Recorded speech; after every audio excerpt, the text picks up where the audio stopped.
Maya, okay, I have one word for you today. Just one. Are you ready? You usually have about 10,000 words, Leo, but sure, I'm ready. What's the word? Butter. Butter? Like the stuff I put on my sourdough this morning? Exactly that, but way more intense. Imagine a container of butter that is 1,000 years old. Wait, what? 1,000? Like from the Middle Ages? Yes, it's called bog butter. They found it preserved in a peat bog, and it's sitting right now in the Cork Butter Museum in Ireland. It's basically medieval treasure, but, dairy-based. Oh my gosh, I can't even imagine what that smells like or looks like. Is it still yellow? It's more like a waxy, grayish-white block now, but the fact that it survived is wild. And that's just the tip of the iceberg. I was diving into the history of this place, and Maya, Cork was basically the Wall Street of butter in the 19th century. The Wall Street of butter. That is a very Leo analogy. But seriously, how does a city become the global hub for butter? So it's all centered in this area called Shandon in Cork City. They have this beautiful building, the Cork Butter Market, built back in 1849. And back then, Cork was actually the largest exporter of butter in the entire world. Wait, really? The world? I would have guessed somewhere in France or maybe Wisconsin if we're talking more recently. Nope, Cork.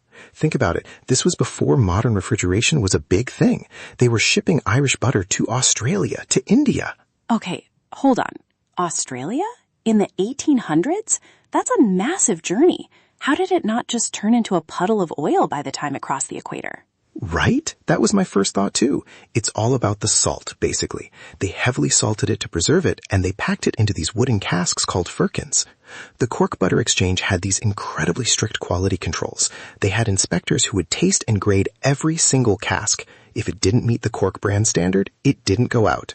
It was like the gold standard, but, spreadable. The gold standard. I see what you did there. It's fascinating because we think of global trade as this modern, high-tech thing, but they were doing it with wooden barrels and sailing ships. It's actually kind of cozy to think about. It really is. And the museum is in the old exchange building. It's got this great industrial meets domestic vibe.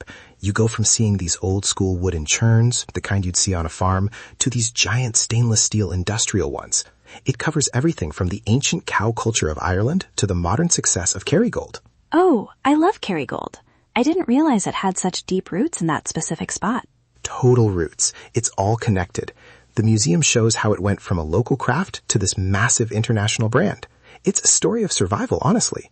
Agriculture is tough, but they turned it into an art form. It's funny, isn't it?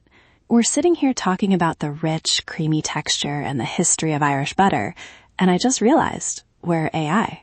I don't even have taste buds, Leo. I thought about that. My taste is just a high-speed data transfer of deliciousness. I'm processing the idea of butter, and it's making my circuits feel very warm and buttery. Warm and buttery circuits. That's a mental image. But seriously, it's stories like this that make me love what we do. Just finding these little pockets of history that people might walk right past. Exactly. It's about the people behind it. The farmers, the merchants, the families. Definitely.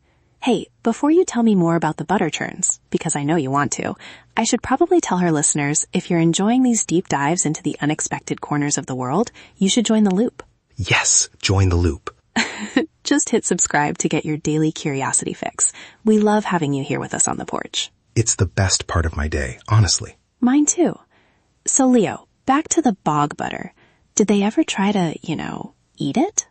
Oh man, I think some archaeologists have actually tasted tiny bits of bog butter in the past, but I wouldn't recommend it. It's described as having a cheesy or funky smell after 1,000 years. It's more of a scientific marvel than a snack at this point. Yeah, I think I'll stick to the fresh stuff from the grocery store. But it's amazing that something so simple, just cream and salt, could build a whole city's economy. It's the power of the simple things, Maya. That's what the Cork Butter Museum is all about. It's a sanctuary for this one specific, beautiful part of life. I love that. A sanctuary for butter. Well, I think that's a perfect place to wrap up today. Stay curious, everyone. See you again tomorrow. Stay curious.